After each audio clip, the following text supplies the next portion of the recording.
Live from Columbia, this is Sports Talk on the South Carolina Radio Network. Be a part of tonight's show. Call us at 800-956-7266 or email talkback@sportstalksc.com. Now, here are your hosts for Sports Talk, Phil Kornbluth, Kevin McCrary, and Tom Hayes.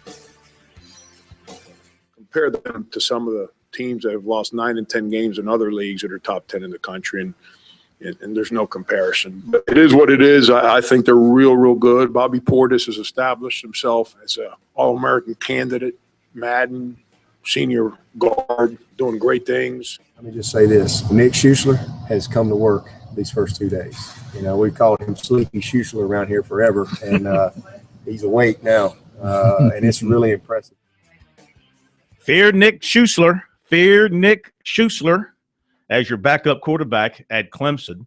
Of course, Deshaun Watson is the man, will be the man, and nobody will overtake him over the next 3 years. Everybody at Clemson, if he stays there 3 more years, everybody at Clemson playing for second place in the quarterback depth chart derby, despite the fine quality quarterbacks that they have brought in.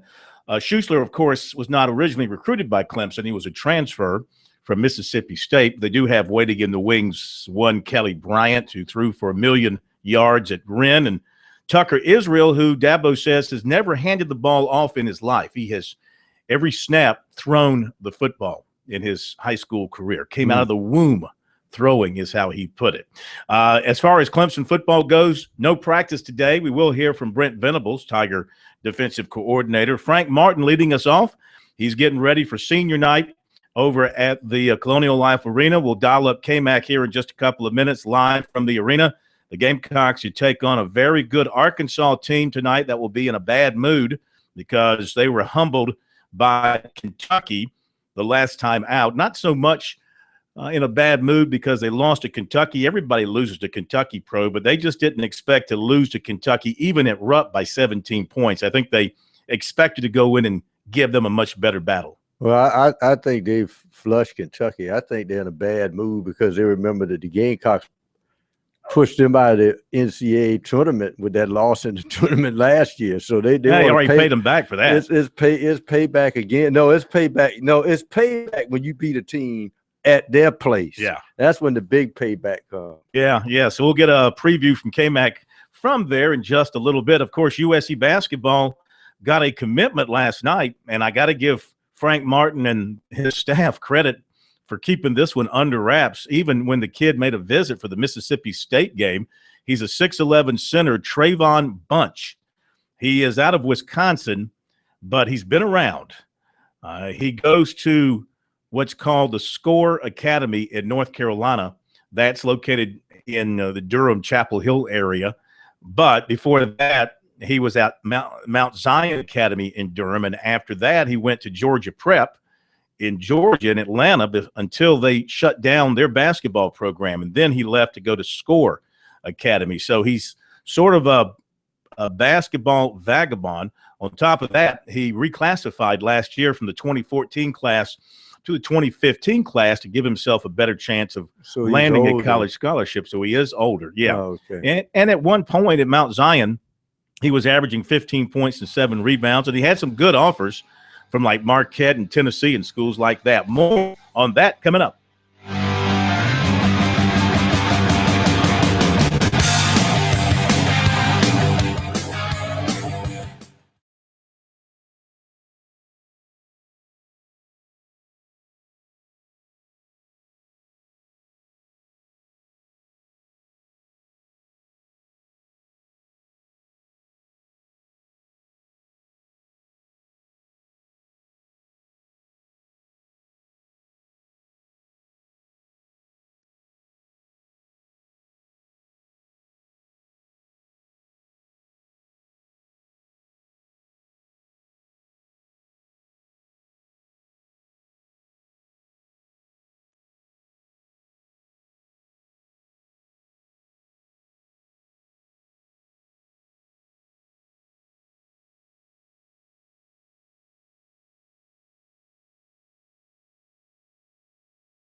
is Sports Talk from Main Street, downtown Columbia. Sports Talk, your sports talk show of Main Street, South Carolina, every night.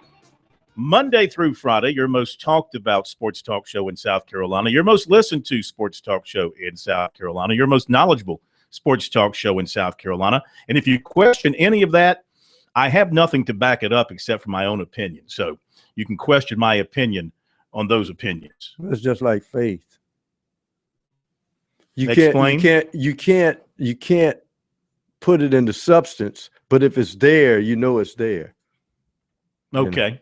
I'll take your word for it. 800-956-7266.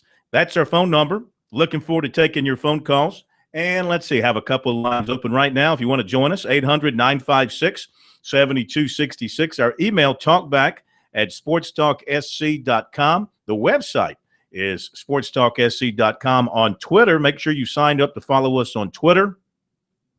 If you see something related to breaking news stuff, that's usually me. If you see something smart alecky and snarky, that's usually K-Mac. That's how you can tell the difference between who is tweeting for us here at Sports Talk SC and on Facebook, Sports Talk Radio Network. I was about to give you the definition. I just remembered it. Faith is the substance of things hoped for, the evidence of things not seen. Okay. That's very there deep. You go. You've dug us a deep hole. Think deep about hole it. to work our way out of. No, think about it. Yeah, that's usually what coaches deal with. They bring youngsters youngsters in, they see the substance, but the evidence ain't there yet till they hit the field. Just to finish up on this commitment for USC by Frank Martin from Trayvon Bunch, native of Racine, Wisconsin. As I was saying, he's bounced around from several different schools before getting to Score Academy in North Carolina. Averaged 15-7 while he was out at Mount Zion for a while. Schools like Marquette, Iowa State, Kent State, DePaul, Texas Tech, Wisconsin, Green Bay, Illinois, Chicago offered him. While he was at Georgia Prep, he picked up offers from Tennessee, Florida International, Indiana State, and Old Dominion. Played his AAU ball for the Atlanta Celtics. He's the third commitment for the Gamecocks 2015 class, joining 6'7" PJ Dozier and 6'9" Chris Silva. So they are adding much needed size to their class for 2015.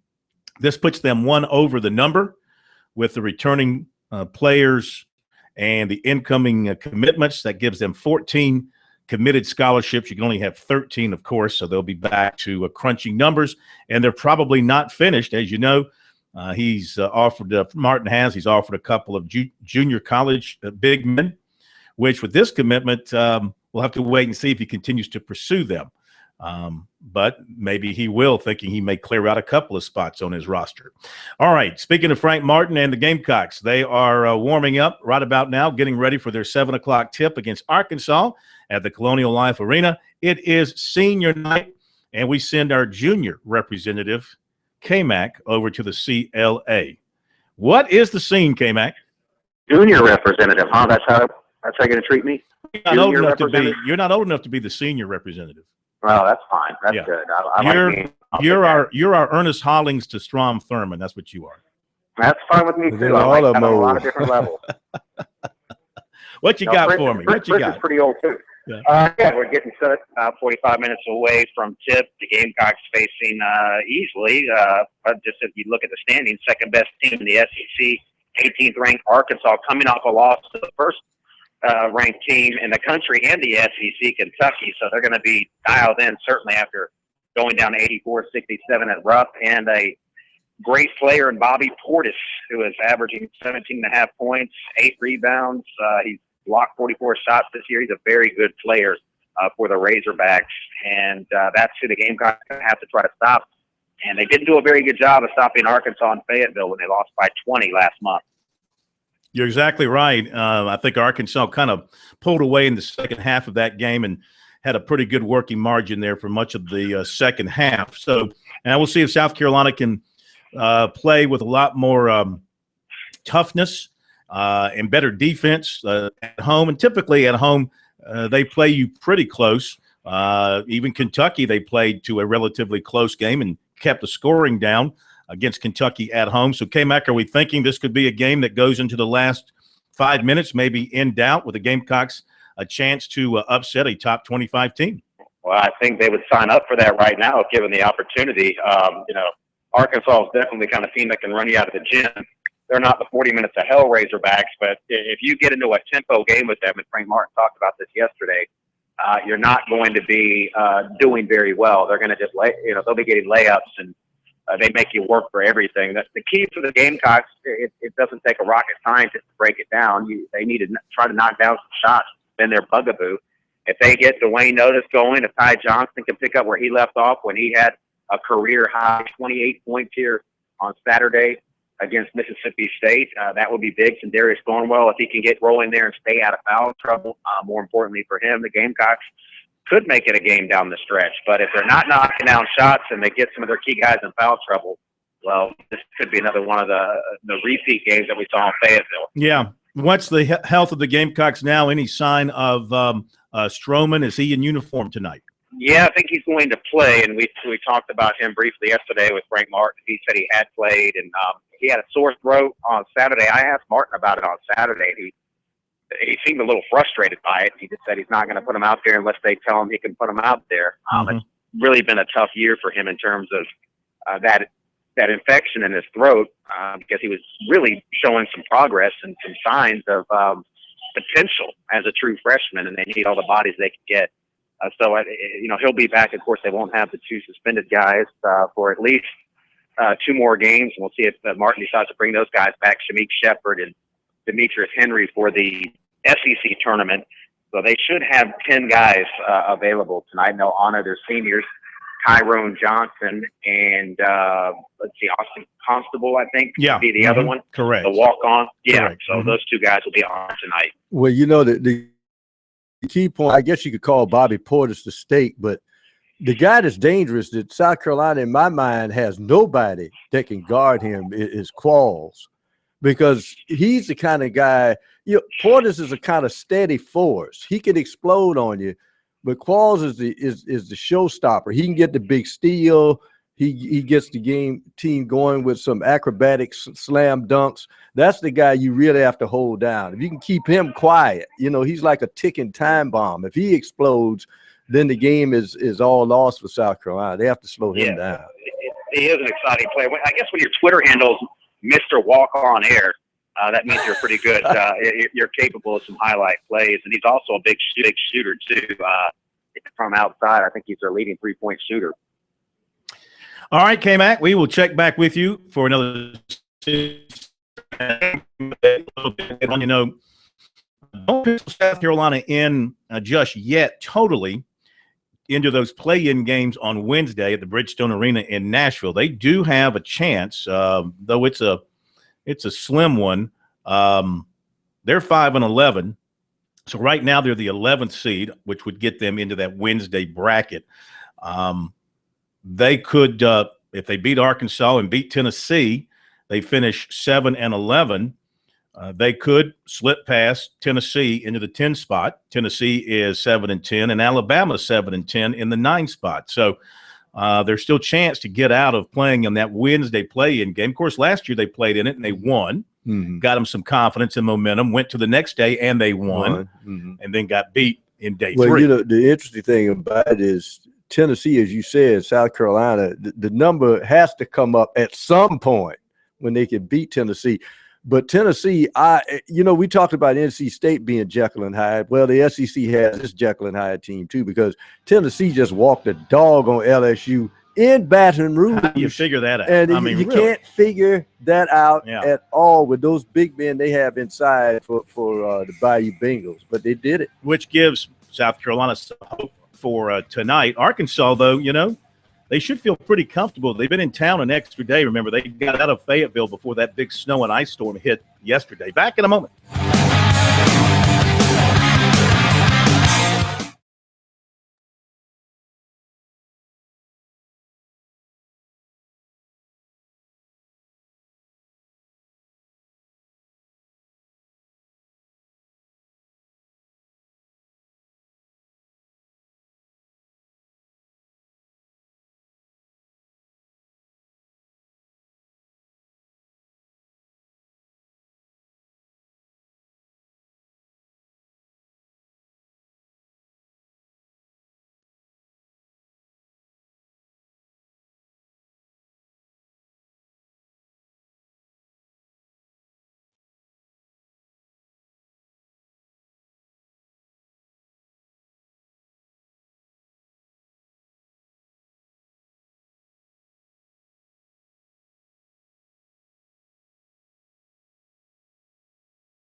All right, we're back at Sports Talk, South Carolina Radio Network. Let's jump to your phone calls here on this Thursday night. And up in Greenwood, we go to welcome Jerry into the program. Hi, Jerry. Welcome into Sports Talk tonight. How you doing?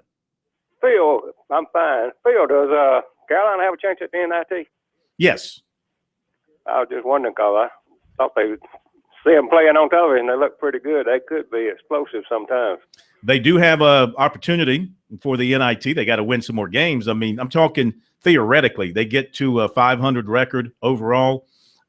They would be under consideration. Now, I don't know that they're strongly in the bracket yet. Last NIT bracket I saw had Clemson in there. I think South Carolina is just one of those bubble teams for the NIT. Then the question becomes, if offered, do you accept a bid to one of those other tournaments that's out there? I don't know if South Carolina, maybe they would do it from the standpoint of having the experience of continuing to play in the postseason for the first time in several years, and maybe they just pass on it. We'll have to wait and see. But, yes, they have a shot at the NIT. I got another question I want to ask you. You and Pro's opinion about Jack Leggett coaching third base. Said, during the game, don't you think he need to be in the dugout and, controlling the players and everything? Most college coaches coach third base. He's done that his entire career. He's never going to change. Something's been done by, as Pro said, a lot of coaches. Now at South Carolina, Tanner was in the dugout. Same thing with, I think June Raines and Bobby Richardson. I think South Carolina's always had their coaches in the dugout. June was on third base sometime. I thought Johnny Hutton was on third base. Wasn't Johnny Hutton there with Bobby and then June coaching third base before he left to go to Liberty? Yeah, but I thought June would take turns over there at third sometime. I think mostly he was in the I think he was mostly in but the it's not what I'm trying to say, it's not rare for a major college coach to be at third. A lot of them do that. Thanks for your call. We go to Budalbert in Saluda. Hello, Budalbert. Yeah. BB. Did anybody hear the Dabo about Deshaun Watson's injury? Bulldog, back away from your phone, brother. Say that one more time. Anybody dare to ask Dabo about Deshaun Watson's injury? Anybody asked Dabo about Deshaun Watson's injury? Deshaun talked about it himself. He said, you mean the knee injury that he's recovering from? Yeah, the one that he's had, 2 at a time? Yeah. Well, he had a broken hand, and then he had a broken hand, he had a broken shoulder, and now he's got a broken knee. But he's recovering quickly from the knee. He's actually in practice, calling in the plays and listening to the coaches. He's not out there physically doing anything right now because he's not going to get hit until the summer. But they say he is well ahead of schedule. What did Dabo say, about 75%, or he should be 50%? He's at 75%. When you were talking about what he's had, I thought about the opening of $6 Million Man. We must rebuild him. We have technology. Let's do it. Well, he's pretty much 2/3 of the way to being completely rebuilt. BB, thanks for the call. We'll take more calls after the break. Dial us up.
It is Sports Talk Thursday nights from downtown Columbia. Phil Kornbluth, Professor Tomas Hayes, empty chair, K-Mac.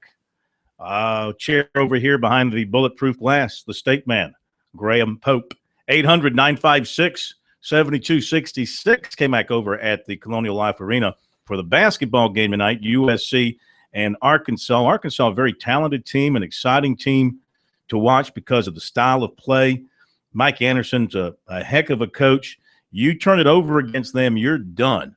15 or more turnovers this year. Arkansas is 19-0. They try to get you playing faster than your comfort level allows you to play. And this is where guard play is extremely important. Having Marcus Stroman available would certainly help, but you don't know how much he can play coming off this health issue that has just sapped him of his pounds and his strength and his energy. And strep throat, and that's a dangerous thing. I mean, this is not a normal sore throat. This is strep throat. Yeah, no question. It had to be something very serious to keep him out of as many games as he has missed. This is a high-scoring team, leading the SEC in overall scoring at 79 points per game. This will be a big test for a South Carolina team that can play some very good defense. But can they make shots tonight? That's just simply the question for them. Can they make enough shots to allow them to set their defense, not get in a transition game? You get in a transition game with these guys, you're dead. You can't get in a transition game, but Frank Martin may use some of the tactic he tried against Kentucky that worked in Columbia, that did not work at Kentucky, and that is if you get down the floor and they play sticky defense on you and they give you the layup, you got to take it. You got to take it.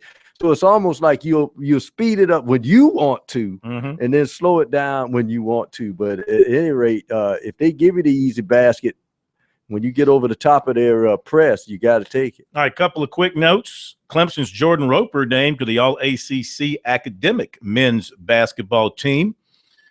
He has a strong grade point average in parks, recreation, and tourism. And he is second on Clemson's team in assists, third in three-point goals, and sixth in scoring. He's averaging 6.6 points per game. So very good student and a good player. Clemson today announced a new volleyball coach. He is Hugh Hinsman, who won a conference title and went to the NCAA tournament at Northwestern State in 2014. He's the 9th volleyball coach in Clemson history. Northwestern State in Louisiana. Yes. I think it's Nacogdoches. I'm not sure. You're correct. Can you spell Nacogdoches? No, I can't. It reminds me of the very funny line that Joe Morrison had during his introductory interview at USC. Do you remember that line? When he was asked how it feels to be in Columbia. And he says, well, after coaching in Chattanooga and coaching in Albuquerque, I can spell. I'm just happy to be someplace I can spell. It's a great line. There you go. Then he puffed on his cigarette. I want to remind the people that is a team in action in tournament action tonight. Atlantic Sun Conference semifinals. USC Upstate against Florida Gulf Coast. It's not the showboat team that won all the hearts in the NCAA tournament, about 3 years ago, but still a dangerous team going down to Fort Myers, Florida. USC's pitching rotation for this weekend. Will Crow will start against Miami of Ohio on Friday. Jack Wynkoop on Saturday. And TBA will start on Sunday. Love to watch TBA work. TBA has throws 95 miles an hour, has a hard slider, sharp curve. Who was the kid that pitched yesterday that Coach Holbrook liked? Preston Johnson. Yeah. I wonder if he'll get a shot. Who knows? Don't know. That's why it's TBA. To be determined based on who they use the first two games. Jack Leggett will be with us in the next hour. Clemson to open ACC play this weekend against NC State. We'll catch up with the Tigers coach. We'll hear from Clemson defensive coordinator Brent Venables. Mike Morgan coming up in a couple of minutes. He did the Tennessee Ole Miss game last night. We'll talk with him about SEC basketball, and now he sachets his way into baseball with college baseball play-by-play and the Braves. And what else do we have coming up for you? That's about it, I think, besides LSU. Your calls. You said Ole Miss is LSU. Tennessee played LSU. That's right, Tennessee, LSU. All right, back to the phones we go. And we go to Larry in Myrtle Beach. Be heading that way, actually to Conway for the Big South tournament tomorrow. Looking forward to watching Charleston Southern and Coastal and Winthrop, they're still left in the tournament. See what they can do. Larry, how are you? Welcome into Sports Talk. Doing fine tonight. Unfortunately, got a little bit of rain tonight. Got cold. It was so pretty today. It was unbelievable to be so crappy tonight. I know. I can't believe the change in the temperature tomorrow. It was 70 degrees at 3 o'clock this afternoon. It's 45 and raining now. Wow. Did you get on the course before the rain came in? No, not really. We didn't get a chance to. But I know it's basketball season and baseball season. But I've been dying. Does anybody know for sure what South Carolina's doing with football, with hiring John Hoke and Lorenzo Ward? And I mean, Steve Spurrier shouldn't have so many years left. Do you think maybe they hired John Hoke to be like a coaching waiting kind of thing? Or do you think maybe they're just trying to give Lorenzo Ward, a little bit of mentoring? Or what's your opinion on all this situation? Well, first of all, now that Spurrier is on Twitter, that's going to extend his coaching life by a number of years. He's young again. He's on Twitter. Now, if you get him on Instagram, that will add even more years to his tenure. But no, he brought in John Hoke to fix the defense. It was a demotion for Lorenzo Ward. I mean, he keeps the title to some degree as co-defensive coordinator in charge of the front seven. Hoke, the co-defensive coordinator in charge of the back four. But it's going to be Hoke calling the defensive plays. It's Hoke that's remaking the defense to more of a 4-3 look with still some 4-2-5 characteristics in there, because you're still going to play spread teams and you got to be able to line up to deal with the spread, and that's what the 4-2-5 was designed to do. Mm-hmm. But they're going to lean more towards the 4-3 as their base defense. He's been brought in to design that and to put players in the right places and to make the calls. So he's been brought in to fix the defense, much like Ellis Johnson was a few years ago, brought in to fix the defense at a time that Spurrier felt it needed to be fixed. And let's face it, last year you had a Dammy. Usually, no pun intended. Usually, if you have a good pass rush, you can deal with young guys in the secondary.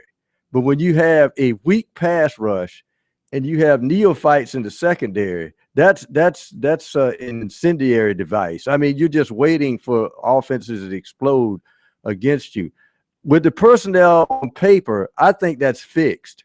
The key point, I think, for him hiring John Hoke, which he's tried to do, this is the third time is the charm, he finally got him, is the fact that here's a guy that likes to be aggressive and create turnovers. If you notice, Steve Spurrier, the younger Steve Spurrier, he would always be looking at his defensive coordinator. When y'all going to get the ball back? When y'all going to get a fumble? When you get an interception? I can't call ball plays unless I have the ball. So he wants to create turnovers. I think that's the key point of bringing John Hoke in, is a guy who looks for guys to turn the football over. I got another question for you, because I went to several games, and unfortunately the Tennessee fiasco was one of them. It was almost like our guys – hello? Yeah, we're here. Okay. It was almost like our guys, when we were winning, and I know the offense could have got a first down stuff, but it was almost like our guys – it wasn't the players. It was almost like our coaches got to the point, okay, well, we're not going to play what we've been doing to win. We're just going to try to play not to lose. And to me, it's almost like, that let those guys down, and it kind of hurt their whole persona, not just the Tennessee game, but earlier games. And I don't know, what do you guys think about that? Do you think it was maybe, okay, they were so scared to lose, they changed their plan, or do you think it's just the way it worked out? Well, I think different games bring on different things. I think last year, the Kentucky game, I think they went away from the run too early. They were just opening up huge holes against Kentucky, and they went against type and started throwing the football, which stopped the clock, gave Kentucky a chance to come back, and that was a debacle when they did that. I thought against Missouri, the secondary just gave up too many big plays right at the end, because they had stifled Missouri, I think 13 straight 3-and-outs in that game. And then suddenly the defense played prevent defense, and that prevented them from winning the game. And, of course, the gaffe of not going on that touchdown. Let's don't forget that the offense is culpable in those losses as well. Exactly. They could have gotten a first down. They could have extended some drives. They could have done some things. And special teams, especially in that Missouri game, allowing a big kickoff return to that first touchdown.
All right, Mike Morgan in a second, but over to the CLA where K-Mac has some breaking news about the Gamecocks roster for tonight. K-Mac?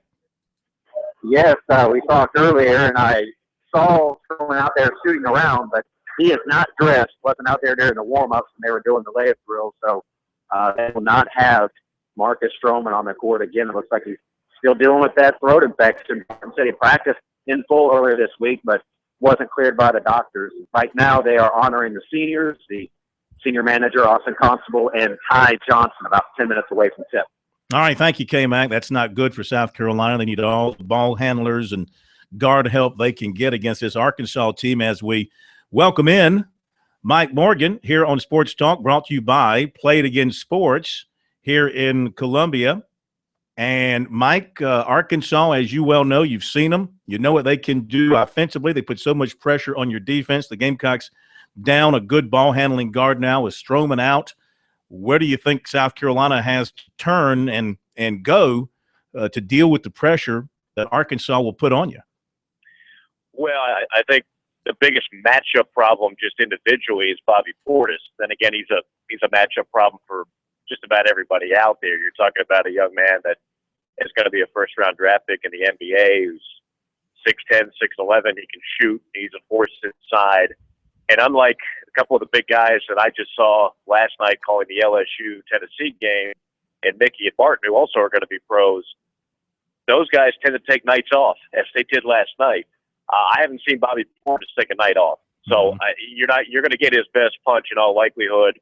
Arkansas is a team that's in pretty good shape, but they're still playing for seeding, and they will continually want to prove to everybody that they're not just a home team wonder, that they can win on the road and not have let-up performances. This would qualify in the minds of many. We've seen South Carolina can pull off some upsets this year. They've done it. But Arkansas on paper has the numbers. What makes them so hard, in addition to Portis, and you mentioned the pressure, a lot of teams apply pressure. But when you've got 10 guys that can apply it, that's the difference. In terms of what they're going to run offensively, I mean, there's nothing complicated. It's a very simple offense. You don't have to spend a whole lot of time scouting Arkansas. It's just a matter of whether or not you can withstand the pressure and the depth of that team. Mm-hmm. You saw Tennessee upset LSU last night. I don't know if anybody saw that coming, but it's just – and they did it on the road too. It's just crazy. How do you explain that one? You know, I didn't see it coming at all. I did the game with Sean Farnham. He's done a lot of SEC games, as I have, and we did not see that at all. The only thing I can tell you is LSU was maybe a little too fair in practice and then shoot around. But I'll tell you what, if Donnie Tyndall can survive, and you know the story by now, a lot of SEC fans know the story, what he's trying to survive at Tennessee based on things that happened while he was at Southern Miss. Mm-hmm. That guy can flat out coach. Ask your buddy Eddie Fogler about Donnie Tyndall. I know he knows more than enough about him. He is remarkable what he has done this year. You say, well, the record's not that great. They have nothing. I mean, they have no business even being on the floor with LSU. They play extremely hard. He's the only team that I know of other than Syracuse that plays a zone for 40 minutes.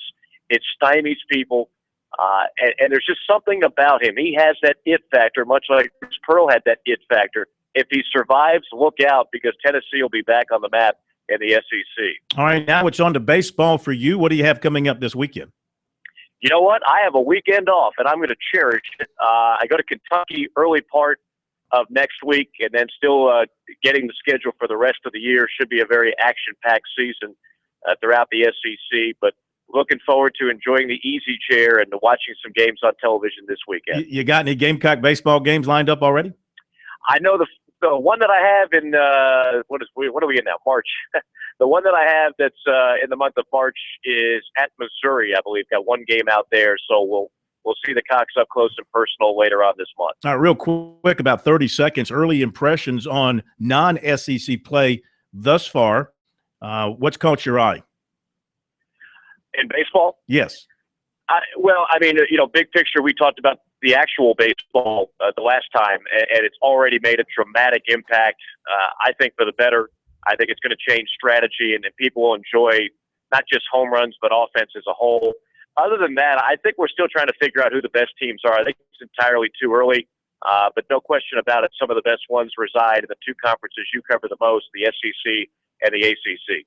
Mike, thank you, my friend. Enjoy your off weekend while the rest of us will be working, slaving away, covering tournaments and the like. We'll catch you next week as Mike will be shifting to his baseball gear. He's a shortstop by trade with a very weak arm, covering college baseball and the Braves, of course, for us here on Sports Talk. Back in a moment.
Thanks again to Mikey Morgan for being with us. Jack Leggett coming up in the next hour. Brent Venables as well. More of your calls now recruiting. Once again, USC, the commitment in basketball last night, 6'11" center Trayvon Bunch, native of Racine, Wisconsin, who attends SCORE Academy in North Carolina.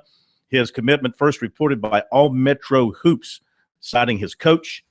He began his academic year at Georgia Prep in Atlanta. When that school suspended its first basketball season, he transferred to SCORE.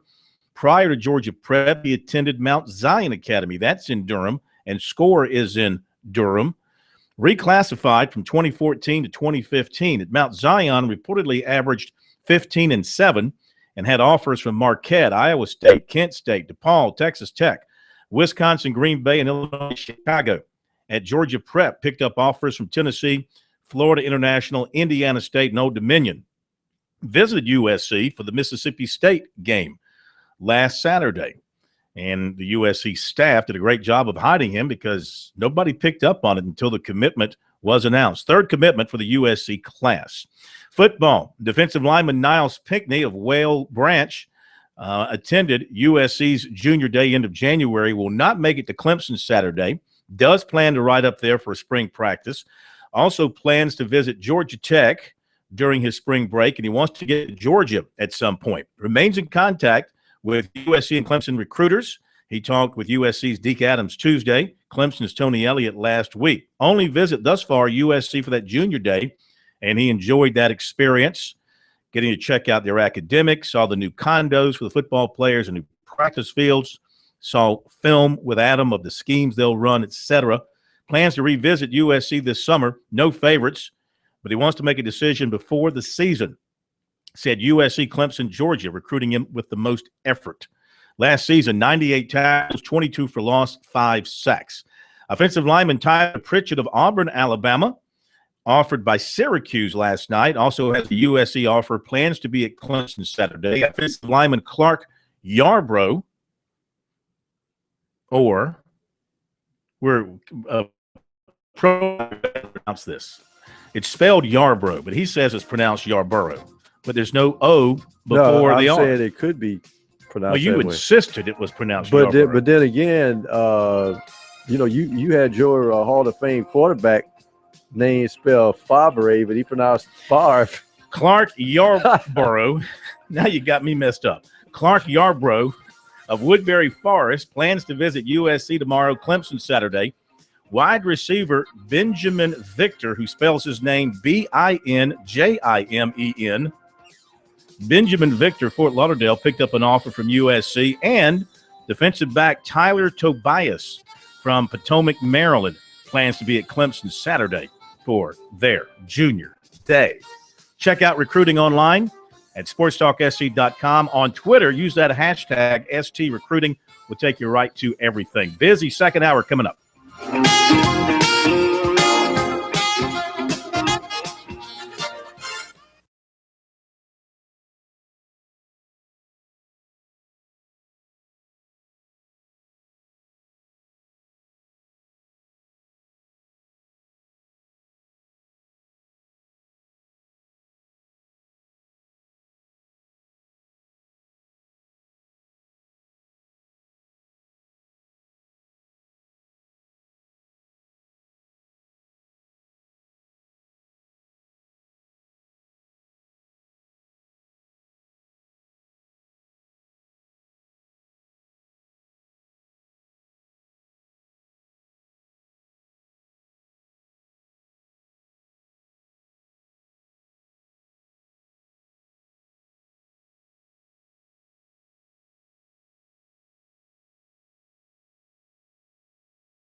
Live from Columbia, this is Sports Talk on the South Carolina Radio Network. Be a part of tonight's show.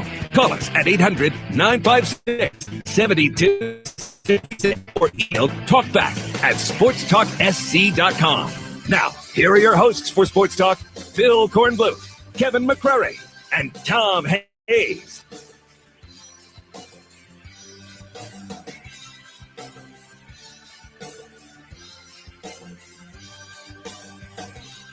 And we're back. It is Sports Talk, South Carolina Radio Network. Jack Leggett coming up around the corner. Also, Clemson defensive coordinator for football, Brent Venables. We'll hear from him following the Tigers' practice from yesterday. He feels good about his young defensive guys. He just doesn't paint everything in such a rosy color as Dabo does, but he's very confident about the young guys stepping in and being able to do the job to replace the 8 or 9 major contributors who were gone from last year. At the Colonial Life Arena, it's Arkansas off to the early lead. They've hit 4 of their first 5 shots. They're up 9-6, 16-12 to play in the first half. And South Carolina with Johnson has a 3-pointer for 3. Thornwell has 2.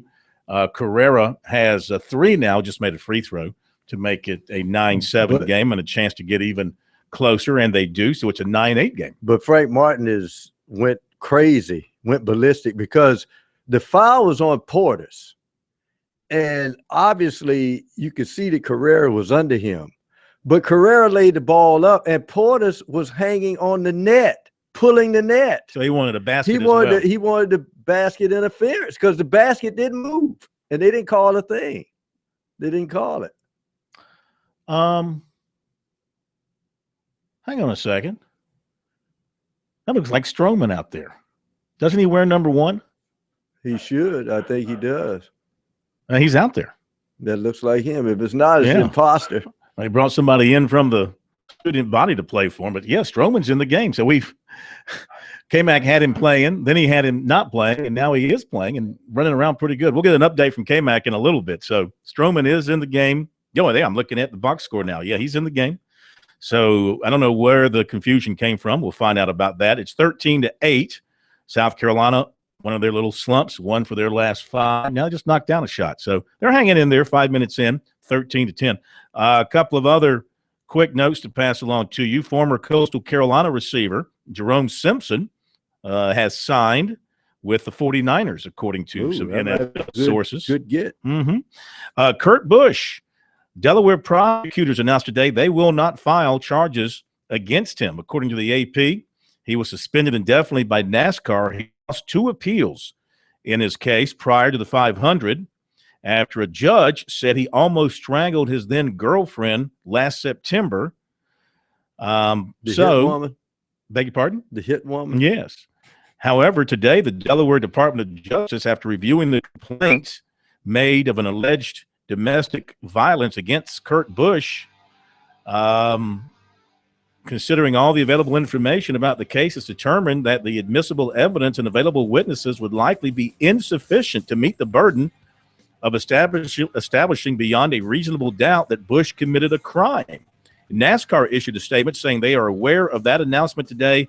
Of course, Busch is already in a reinstatement program, and he will continue going through that.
All right, let's update things from over at the Colonial Life Arena. Arkansas now out to a 19-12 lead.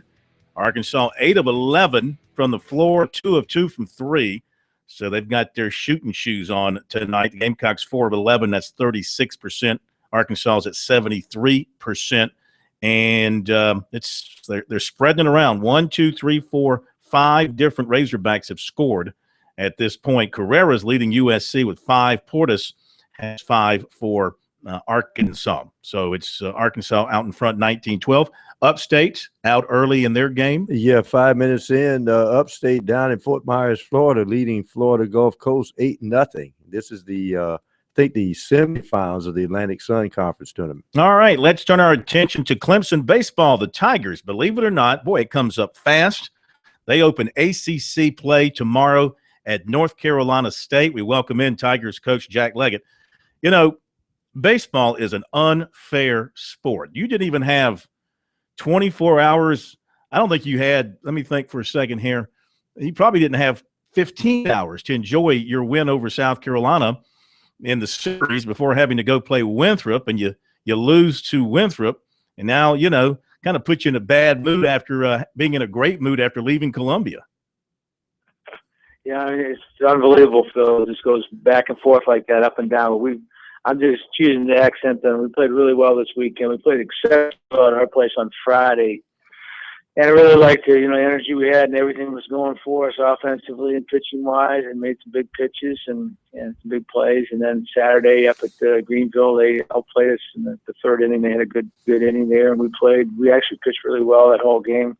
So we had a little rough third inning, and we had a couple opportunities in the 6th and 7th with men on base and couldn't do it. And then came back and played exceptionally well on Monday. Probably that and Friday and there were, two of the things I'd like to see out of us, more often during the course of the year, and probably gives me the best feeling of what the team's capable of doing. And thought we played exceptionally well on Monday down there in Columbia, and so it's good to get that one. And like you said, we never had a chance to enjoy it. The next day we played Winthrop. I was trying to get it scheduled to Wednesday because we knew Tuesday would be a very tough weather day, and we couldn't do it. And because they had a game scheduled, and we tried to call 10 or 11 other teams, and we couldn't get a Wednesday game, so we battled through it on Tuesday. And before it's all over, everything that go wrong went wrong, and so tried to guard against it, talked about it, but we just didn't play our best baseball that day. We left it in Columbia the day before, so it's behind us. We're ready to play this weekend. Excited about getting into ACC play, and just got off the bus up here, and it's about 32 degrees, I think. Oh, my goodness. It's going to be so miserable for you guys. Before we leave the USC series, to put the wraps on, and I know, you win the series for the first time since 2010, and a lot of good feeling about that. What did you think of the series overall, though, this year in terms of the level of excitement at your place, Greenville, Columbia? You think it was a good series? Did you sense some of the same excitement and intensity that you have felt in previous years?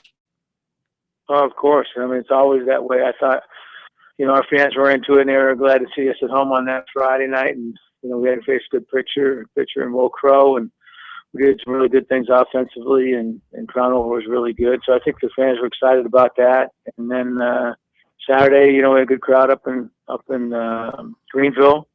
And then Sunday we were supposed to play, in just really raw, nasty, wet weather on Sunday, so we postponed it to Monday, and played at 4, and it was the best day of weather we've had I can't even remember the last time we had a day like this. So it was the right thing to do weather-wise, and I think there was a good crowd there. We just were able to silence them a little bit, which was good for us. We got out to the start and scored some runs, and things got a little quieter than if they had the lead. So that was worked in our favor a little bit. We just played really well. We played a solid game. Our pitching, our defense, and we turned over 2 or 3 double plays, and we got some big hits and ran the base as well. Everything fit into place for it. So I think it was another good series. They've got a good team, and we've got a good team, and just like every year, we just happened to win 2 out of the 3 this year.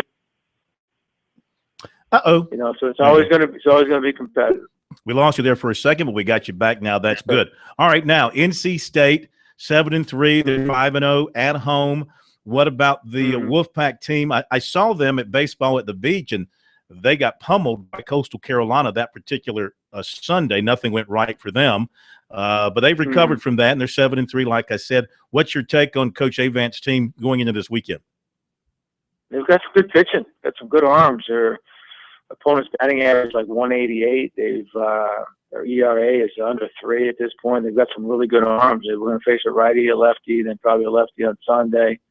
So I think that's one of the biggest strengths right now is the fact that they've got good pitching and some mix and match type guys. We've got some good pitching to go along with it, so it'll be a good challenge that way, I think, for both teams. But I think whoever comes out of here hitting and being able to get the offensive game going and just play a steady defense has got a chance because I think both teams will pitch well. Yeah. And so I look for it to be a real competitive series. Always tough to play up here. Conditions tomorrow, even there's a possibility. Even it's not, that if we don't get tomorrow's game in and the weather's just really nasty, Saturday looks better. That we may even play a doubleheader on Saturday. It's not the most ideal thing, but again, 3 games. We played 3 games in 24-hour period. 24-hour period again, but any way we can get them in, we'll try to get them in. So just people that's a possibility. All right, very good. And of course, they moved the game times up right now, 3 o'clock tomorrow, 3 o'clock Saturday, and I think 1 o'clock Sunday, the way it stands right now. Right. They have a guy right now through 10 games hitting right at 400, Logan Ratledge. This guy obviously is a tough out. How do you have to approach him?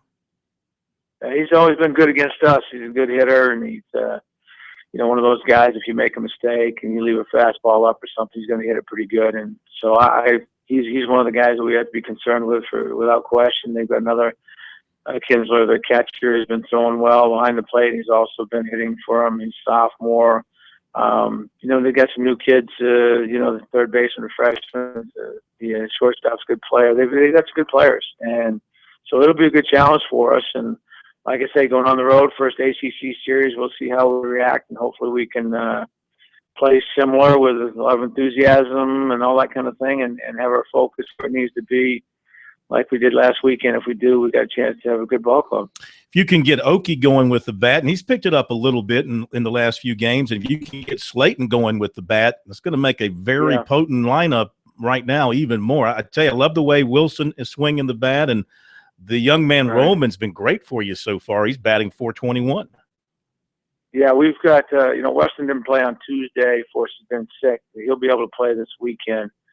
But he's been really good for us. Reed Rollman has just, I wouldn't say been a surprise for us, but he's been that guy that just got an opportunity, and we knew he was going to hit. Hoped his defense was going to be good enough. He's worked hard with his defense. He's done a great job there for us as well. So he's a mainstay right in the lineup for us right now.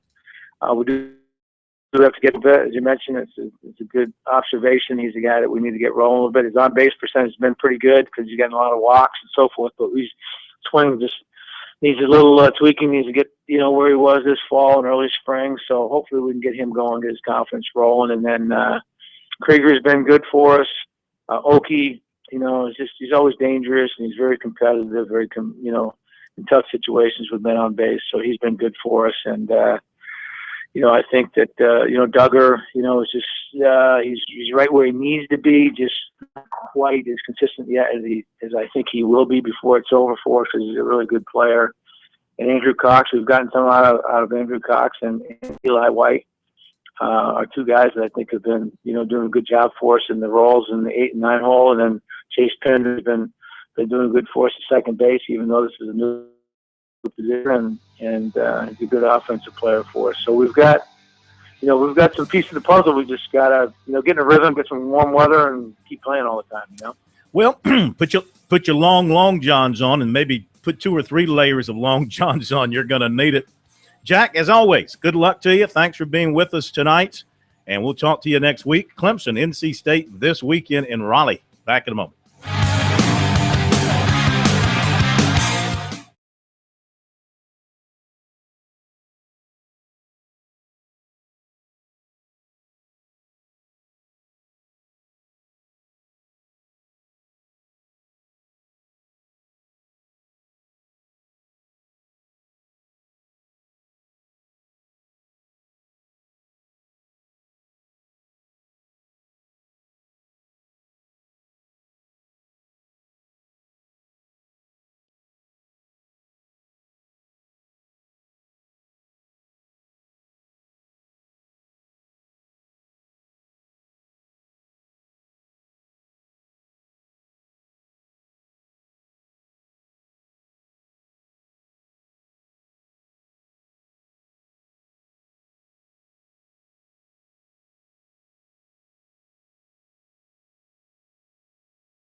All right, not going well for South Carolina. Senior night against Arkansas. Arkansas has hit 6 of its last 7. It's 35-20, just under 8 minutes to go in the first half over the Colonial Life Arena. And Arkansas is lighting it up, 71%. They're 15 of 21 from the floor, 4 of 5 from 3. This is a dream performance if you're a coach. Making shots, playing defense. They've already forced the Gamecocks into 7 turnovers that they have converted into 11 points. But Arkansas has turned it over 7 times. USC's converted that to 8 points. But they are out rebounding the Gamecocks badly, 11-5 thus far. And Arkansas with 10 second chance points. Their bench has been good, 15 points off the bench, 14 points in the paint. So they're doing a lot of things to make it tough on the Gamecocks. Leading scorer is Anthlon Bell for Arkansas. He's got 9 points thus far. For USC, Johnson has 6, Carrera's got 6, and Notice has 5. K-Mac apologizes to everybody listening in the United States and around the world. He misidentified Marcus Blanton for Marcus Stroman. Okay. That's where he thought, because he saw first he saw Stroman out there, then he saw Blanton in Civies, and then he thought that was Stroman. That's when he thought Stroman was out, and then of course we see Stroman's out there playing. So just look at the guy who's emaciated, and if he's out there, that's the one. Stroman has scored. He is 1 for 1. Now 35-23. USC's hit 4 of its last 5. But they're not clamping down defensively because Arkansas has made 6 of 8. Well, Arkansas is getting the entry pass in too quickly. I think probably if you're looking at it, you got to double down on guys when they go inside, because when they make the turn, they've had a couple of opportunities when Stroman did steal the basketball on Porters. But Arkansas, uncharacteristically, in my mind, watching them play, they have really hit the 3 ball tonight. Now, if they're hitting that 3 ball, it's a bonus for them. And you talked about them forcing 7 turnovers. Actually, Arkansas has forced 2 turnovers. The other 5 unforced. Unforced. Yeah. That's that demon floating there in your head that they're around and they're not. By the way, the Atlantic Sun Conference tournament has gotten a little bit closer. It was 8-0 USC Upstate, then 13-5 Upstate. Now it's 17-14. Against Florida Gulf Coast. That's going to be a tough assignment down the stretch for USC Upstate, playing on Florida Gulf Coast home court there in Fort Myers. All right, let's give you some other basketball scores. And we got some conference tournaments cranking up. Missouri Valley Conference, Ohio Valley, Metro Atlantic Conference. All those are getting underway today or continuing. Patriot League. Remember when North Florida played in Columbia? They've gone on to have a very nice year. They're 21-11 in the Atlantic Sun. They're beating Lipscomb right now, 21-15. And no other games in the SEC tonight, nor in the ACC. ACC is idle tonight, heading into the weekend. East Carolina early up on Temple. Temple's 20-9. East Carolina's up 8-3 in that one. And Charlotte looks so good early in the year, but they've only won 13 games. They're up on Western Kentucky 24-23.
It's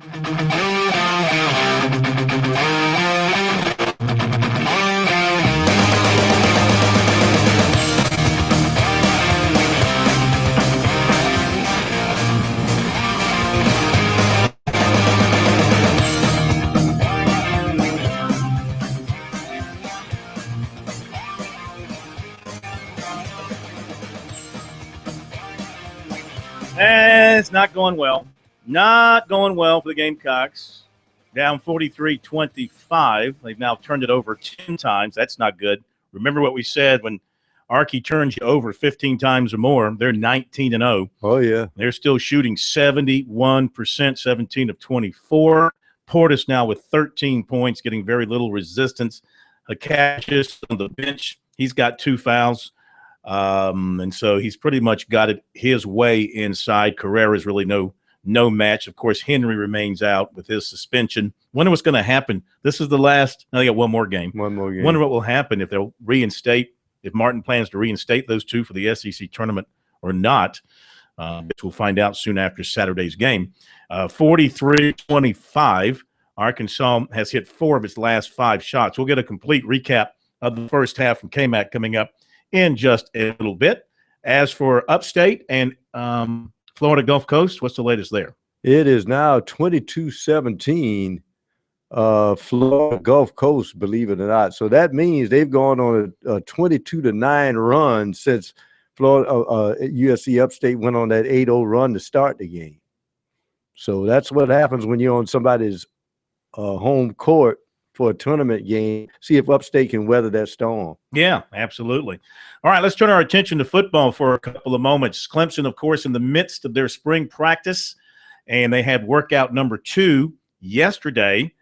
We heard from Dabo Sweeney last night. He was very upbeat about a number of different areas of his team. He's really doesn't sound like anybody concerned about the few losses they had on the offensive side and the many losses they had on the defensive side. Now, here you are, you're Brent Venables, and you're considered a coaching genius right now because your unit was number 1 in the country last year. But now you've lost. How many of these players will end up in the NFL next season? A bunch of them. Lost 8 or 9 major contributors, much of your defensive front. So, if the Tigers end up being 30th or 40th in the country in defense next year, not saying that they will, is he still going to be viewed as a coaching genius or just another guy? That's what happens when you with these young players. Lorenzo Ward on line 1, you go from being a coaching genius when you have those great players, and then all of a sudden you lose those great players and you lose your job, or you lose your title in his case, or you lose your responsibilities, I guess I should say. So Venables doesn't seem that concerned. Talking with the media after practice yesterday, he likes the young guys. He believes he's got fellas he can plug into those holes and still be a very effective defense. But he does realize they've lost some very good players. Look at guys like J. Ron McKenzie a year ago at this time, and we weren't quite sure where they were. Ben Boulware and B.J. Goodson, Shaq Lawson. They all look like leaders. They look comfortable in their roles. They look confident in what they're doing. Kevin Dodd would go into that group as well. They understand, how we do things, why we do things the way we do. And so they got a seriousness about them, a focus. Career students would be in that group. Jadar Johnson, all guys that played significantly this last year, more so than they had at any other time in their career. And I think that experience has helped them going into the spring, no question. Is that a reasonable group to rebuild the depth around? Sure, yeah. And, that's the challenge, right? I didn't mention guys like Carlos or DJ, some guys like that, Cordray Tankersley and TJ Green. And those, again, are some other guys that have also played. And, Scott Pagano is in a much different place than he was a year ago at this time. And so, there's absolutely a real strong foundation. Dodd mentioned Pagano. Where mentioned Dorian O'Daniel as 2 guys that they think have made. Yeah, and Dorian's made terrific strides. That's right. Again, a year ago, we just didn't know. He's a high school running back, had hardly played linebacker. And he got in spot duty and did well last year and was terrific on teams. And he'll make another huge jump if he continues to work like he has. And, that's the key with all of them. How hard are they willing to work? How much are they willing to invest?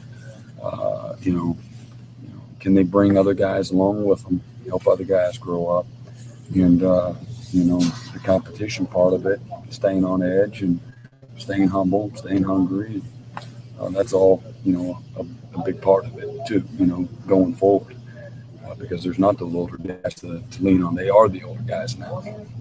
Last year at this time, we were asking Chad, what was it like not to have Taj and Sammy and Rod out there for spring? This year, you're dealing with those questions. It must have been odd not to see Grady and Deshaun. It wasn't odd. It was depressing. We'll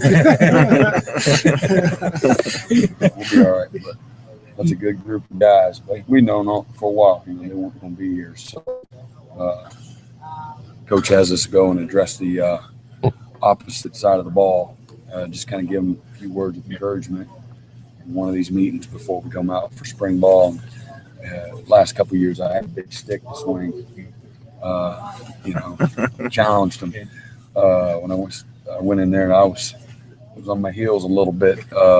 Us we team, not offense versus defense, so it was pretty funny. But anyway, we don't have those guys, but we got a next group of guys that they flying around out here. We got a really good energy about us and good enthusiasm and a good focus to us. I like how we're working. Just a couple of days into it, nobody's packing, maybe we're tagging out there, but there's a lot to like. We got some good young guys coming up across the board. We'll see, next couple of weeks, how they continue to progress. But there's some young guys, talent there to be excited about too. But we'll see if they regress or if they keep putting one in front of the other before we talk about them much. They're simple words, but can say a lot. Do you feel like that this is rebuild or reload? I say it's rewrite. Every year you have to do that because you got to start over. You got a bunch coming back, or you don't. Or you finished really well, or you finished poor. Here's the process. You got to start over. You got to earn your way.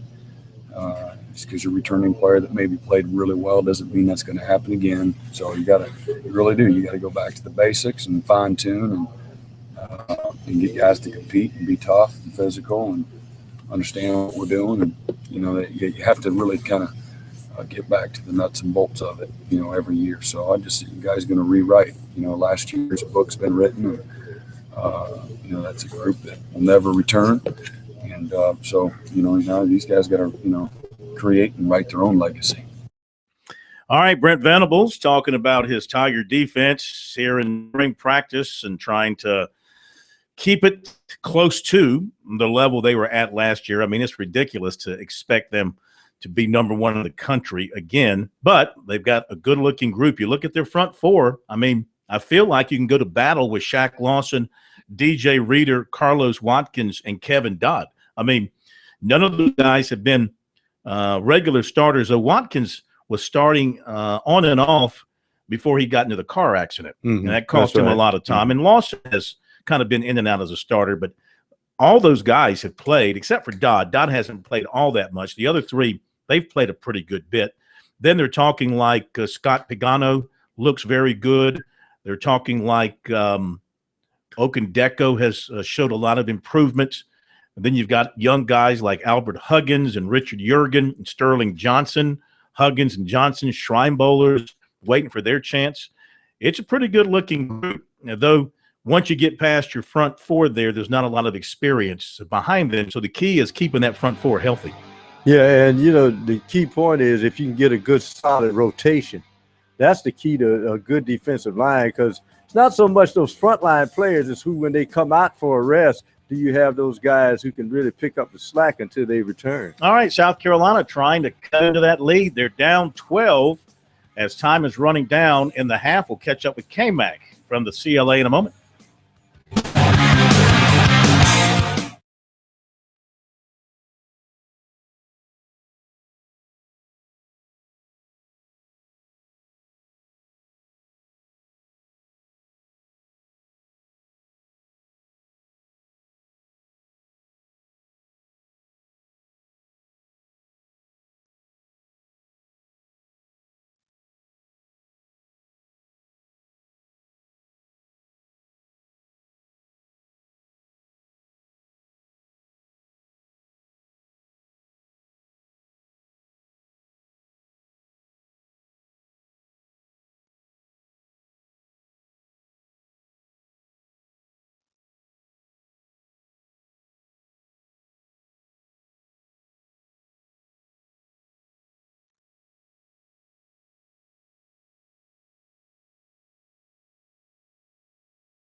Well,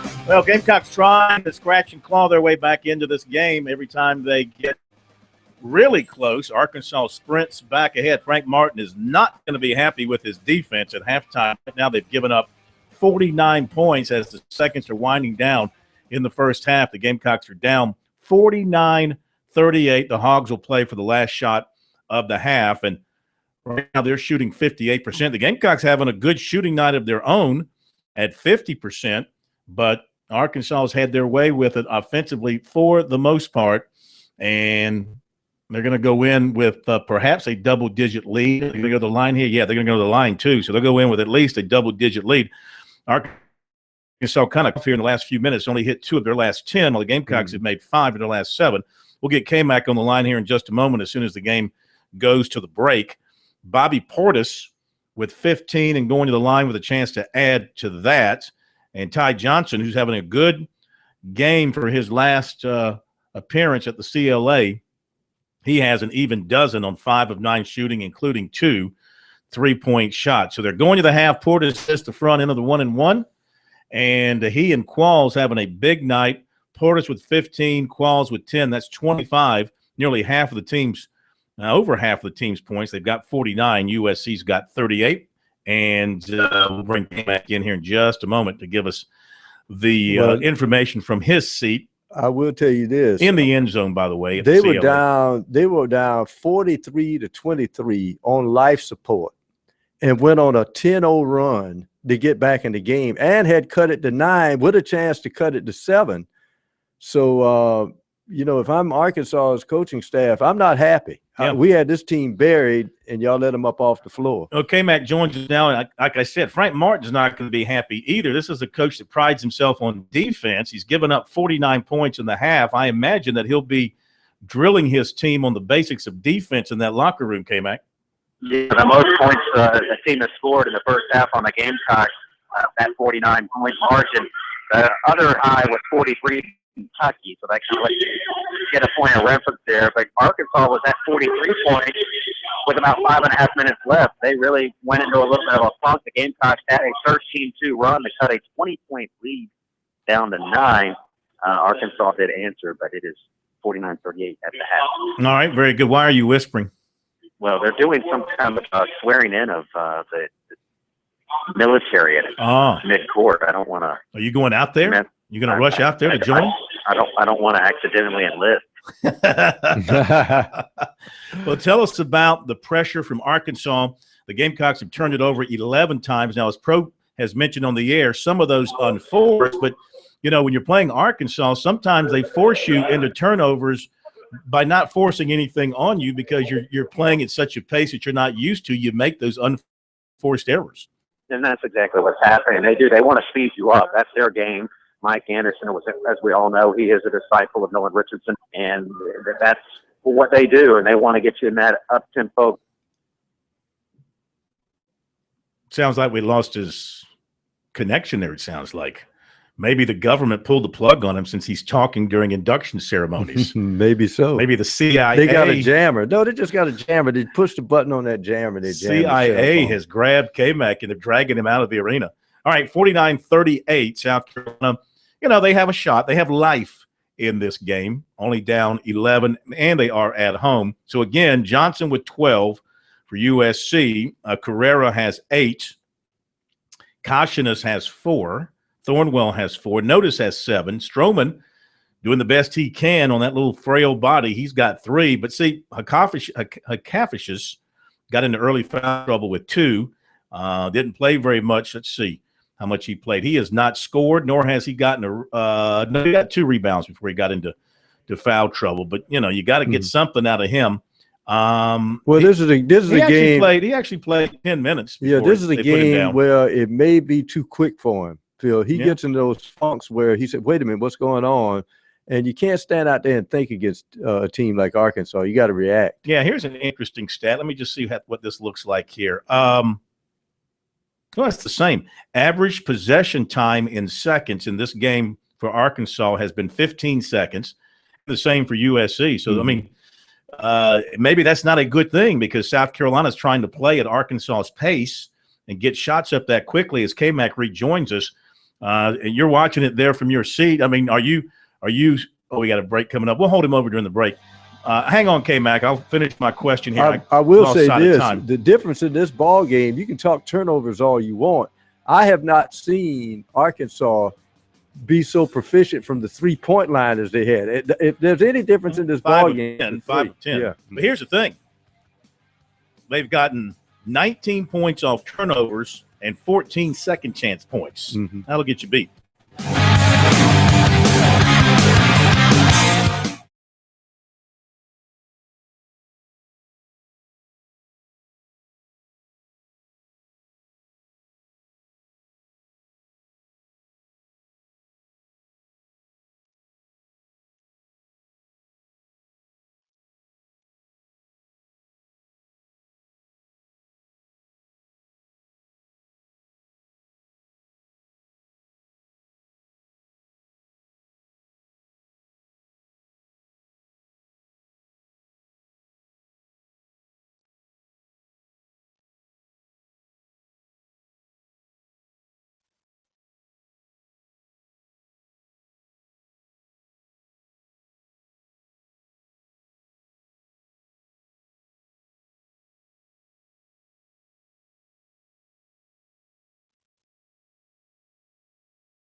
All right, back to K-Mac out of the Colonial Life Arena as he rejoins us now. As I was saying, 49-38 Arkansas leading. I forgot the question I was going to ask as we hit the break. Had to do, I think, with, the pace of play. Both teams averaging 15 seconds per possession. I know that helped South Carolina K-Mac to get back in the game by getting off shots, but really playing that quickly, getting shots off that quickly, isn't that playing into Arkansas's hand? Yeah, they don't want to get into a track meet with these guys. And that's what Arkansas does. You mentioned the turnovers. I mean, they're trying to speed you up, force you into that extra pass, that long pass, and the Gamecocks have turned the ball over a few times trying to break that press. But when they calmed down a little bit there in the last 5 minutes, they were getting good possessions, good looks, knocking down some shots. Ty Johnson's played very, very well tonight with 10 points at the half. It kind of building on that 28-point game he had against Mississippi State. They got some pretty good looks there, clean looks inside, and that's what got them back into it there with that 13-2 run. And just to be clear, Marcus Stroman is alive and well and playing. Yes. Well, I saw him warming up, and then I saw I got confused. You? Short story there. Long story short, yeah, and it was Blanton that was standing there, not Stroman, and I psyched myself out. But anyway, yeah, Stroman is playing. He checked in like 2 minutes into the game. I'm a dope. But anyway, that was already established. Well, good for him and good for the team. All right, we'll let you go grab a Snickers bar or bag of potato chips here during time, and we will look for your post-game coverage at the website, sportstalksc.com. Thank you, K-Mac, 49-38. And what do you have on the other game we've been following? Yes, we said USC Upstate had to weather the storm, and they did just that because at the half now, USC Upstate is leading 27-25 against Florida Gulf Coast. Of course, they got off to a great start, 8-0, and was 13-5, and then Gulf Coast took a 23-17 lead, but now Upstate has answered and got a 2-point lead at the half. All right, the World Golf Championship being played this weekend, the Cadillac Championship at Doral in Miami, and J.B. Holmes a 62. 10 under, Ryan Moore a 66. And at 68, you got Ricky Fowler, Dustin Johnson, Alexander Levy, all there. Some others that we follow, Adam Scott a 70, Bubba Watson 71, Rory McIlroy a 73, Sergio Garcia 73, Phil Mickelson 74, and Bill Haas a 2 over 74. Start focusing on golf more and more as we get closer to Masters time, really about a month away now, right around the corner. Hopefully it won't be 30 degrees when the Masters rolls around. It won't. But you just don't know. My yard is so confused. It doesn't know whether to start growing or continue to die. People at Augusta National will turn up the heat if that's the case. All right, tomorrow night we'll be at the Big South Tournament for the first big day. 4 games tomorrow. We'll have that covered for you. We'll have Clemson USC baseball covered for you as well. Clemson football spring practice 2. So make sure you're with us right here on Sports Talk. Thank you, Pro. Thank you, Steak Man. Thank you, K-Mac. Have a great night. We'll see you tomorrow.